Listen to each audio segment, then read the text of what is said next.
Across the nation, search and rescue teams are mostly made up of a patchwork of volunteers, often overseen by local sheriff's departments.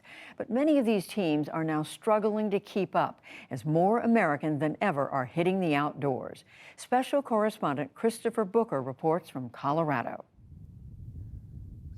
High atop Colorado's Rocky Mountains is where 46-year-old Jennifer Stauffer finds peace. Being outside is just such a mental, clarifying relief for me. Like, it's just a place where I go to kind of reconnect with what fundamentally matters to me. Raised in Colorado, Stauffer began climbing more than 2 decades ago. And by July of 2015, she had made it to the summit of more than 40 of the state's mountains with elevations above 14,000 feet.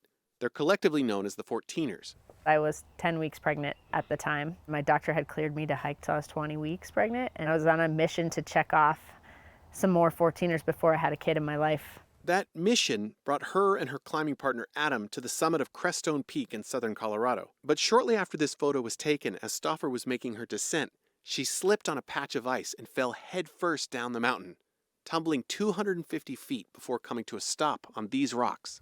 What was going through your mind? And the first thing that's going through my mind is, I'm 10 weeks pregnant. I'm probably not pregnant anymore. At one point in time, I even started preparing Adam with what to tell my family if I don't make it home.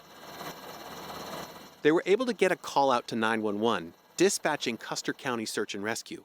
About 7 hours later, this team of 14 volunteers arrived by helicopter, with some having to climb more than 1,500 feet to reach Stauffer. I did have a collapsed right lung. I had 3 broken ribs. I had pelvic fractures. This knee cap was completely shattered in half. And then I had broken my foot in a couple of different places.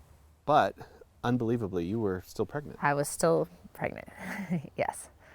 While Stauffer's story is harrowing, it was just one rescue in a state that receives 3,000 calls every year for search and rescue, a number that's been steadily increasing in recent years as more and more people are being drawn to the wilderness of Colorado. We have to be everywhere all the time. Jeff Sparhawk runs Colorado Search and Rescue, a nonprofit organization that represents the roughly 50 search and rescue teams across the state. He says over the last few years, some of these teams have experienced a record number of calls. We got a huge increase in calls over the pandemic. Our trailheads were packed from sunup to sundown. People were parked all over the place just to get out in the woods. And now there are so many more people who have moved to Colorado and don't have experience in our mountains, don't have experience in our rivers, don't have experience in our backcountry. By far, the majority of our missions get back to some kind of unpreparedness. After retiring in 2015, 62-year-old Jim McCoy began working for a search and rescue team in Park County, Colorado. This sprawling rural community southwest of Denver is about the size of Delaware. Park County, which is pretty large at 2,200 square miles, has about 80% public land. We do, as a team, about 60 rescues a year. Did everybody sign in?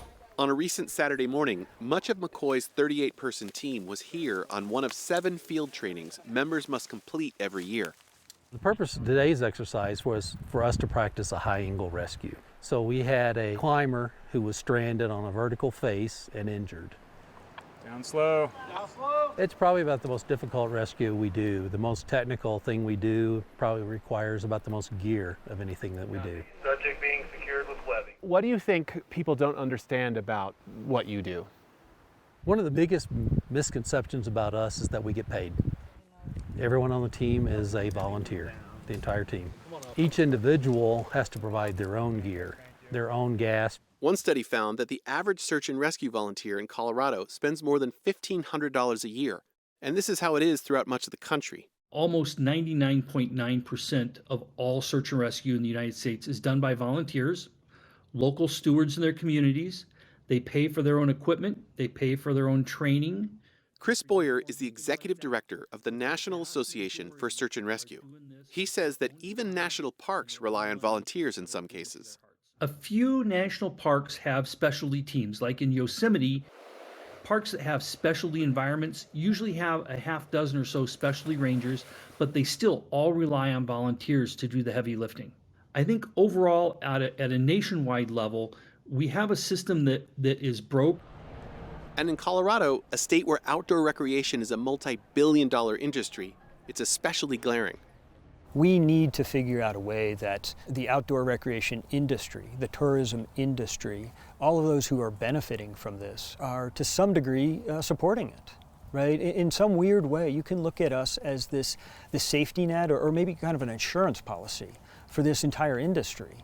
And we see this as a non-sustainable situation. Is that the way that you frame it, that this is not sustainable? Long term, it's definitely not, right? Here in Boulder County, we have somewhere north of 200 calls, maybe 300 calls a year. And so that's really tough for volunteers, right? How do you hold down a job? How do you maintain a family life? Did not get a second nap today. I have 2 young kids. I have a 3.5-year-old and a 10-month-old. So unless they're in daycare for the day, I'm almost guaranteed to get a call while I'm trying to do something with them. 39-year-old Paige Weil has spent a decade with Colorado's Rocky Mountain Rescue Group in Boulder, one of the state's busiest teams. He also works as a full-time consulting engineer. Yeah, so I have hold on one sec. On a recent Sunday, Weil got a call. So let's just hear what comes out. But yeah, someone is hurt right now.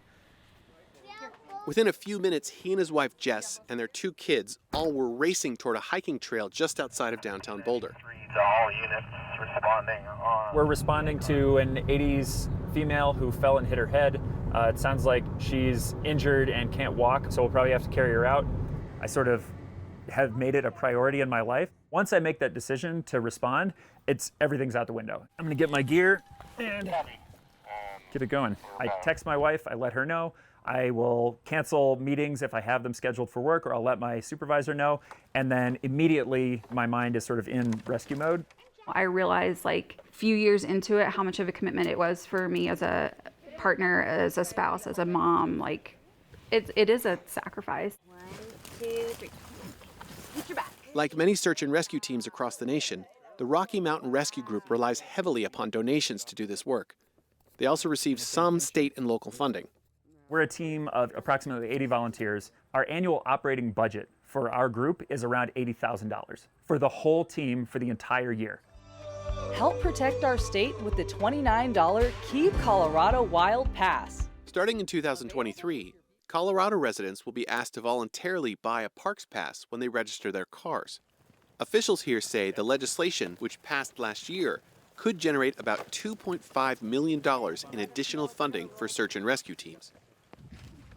Other states like New Hampshire are trying a more controversial approach, billing individuals who are rescued. We do bill when there is negligence. We average about only 13 or 14 billed missions a year. Lieutenant James Neeland is a conservation officer with New Hampshire Fish and Game, which runs search and rescue operations in the state. Well, one thing I think that it has helped with is people are trying to get themselves better prepared. If they know they have the potential for getting billed, I think they're doing a little bit of research on their hike, whether it's getting the right equipment or studying, can I do this in a day? But back in Colorado, Jeff Sparhawk says the state shouldn't start charging for rescues. If people think they're going to be charged, they're going to delay. They're going to make it more difficult for us, more dangerous for us. But in general, I think Colorado looks at this as we take care of the folks who come here. For this, Jennifer Stauffer remains forever grateful. Her son, Morgan, is now 7 years old and shares his mom's love of the mountains. Morgan, my son, just climbed his first 13er, and he was really blessed to be able to do so with Jeff, who was one of the guys who was on my rescue and helped get me out. Stauffer says she's still climbing and hopes to one day return to the same mountain where she almost lost her life. I would love to go back and finish that climb because I feel like it's important to me to get it done under my own power and kind of put it behind me. Oh, I found this piece of the road. For the PBS NewsHour, I'm Christopher Booker in Colorado. That is a piece of road.